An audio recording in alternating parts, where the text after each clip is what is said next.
7th graders, I wanted to share this quick tutorial for you on how to use a digital number line to help you solve your one-step equations.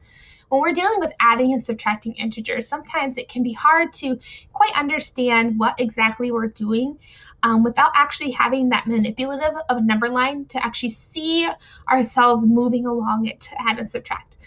So when you don't always have a pencil and paper around in this digital world, it's nice to have a digital one to use. So the Math Learning Center has created an app called Numberline.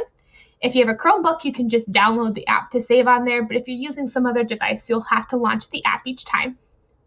So when I do that and I launch my app, it starts out with this screen.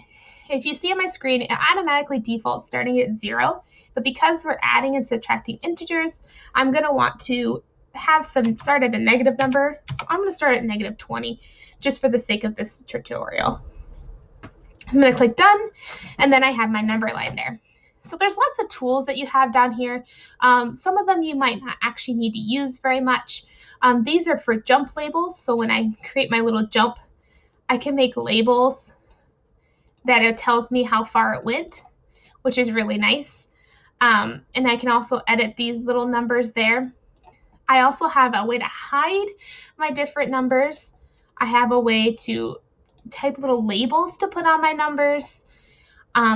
I also have a text tool and a drawing tool and some other tools here, and if you want to share your creations with someone else. So I'm going to clear that all off, and we're going to go ahead and we're going to start doing one of these problems.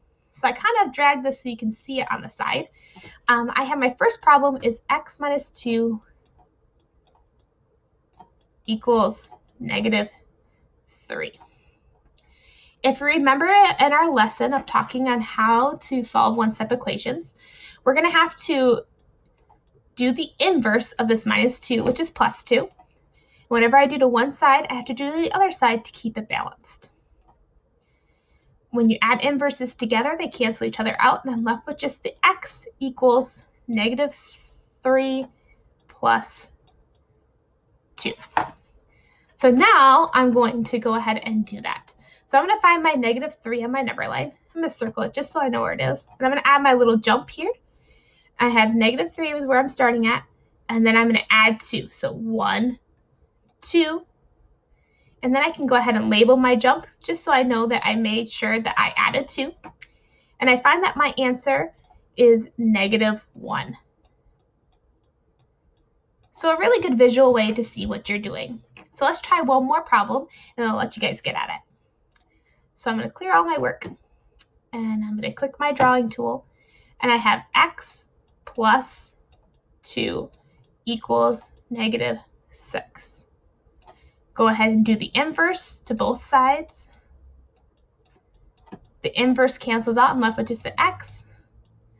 I have my inverse that I used on my left-hand side. I'm going to do the same thing on my right-hand side. So I have negative 6.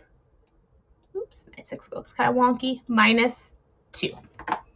So I'm going to do that again. So this time I have a negative 6. I'm going to get my jump tool to help me out. Now, if you notice it's green, that means I'm moving in the positive direction. So if I just go the opposite way, I can move in the negative direction. And I'm going to do minus 6, minus 1, 2. To make sure that I did that right, I can go ahead and click on my label marker, and I can see that I did minus 2.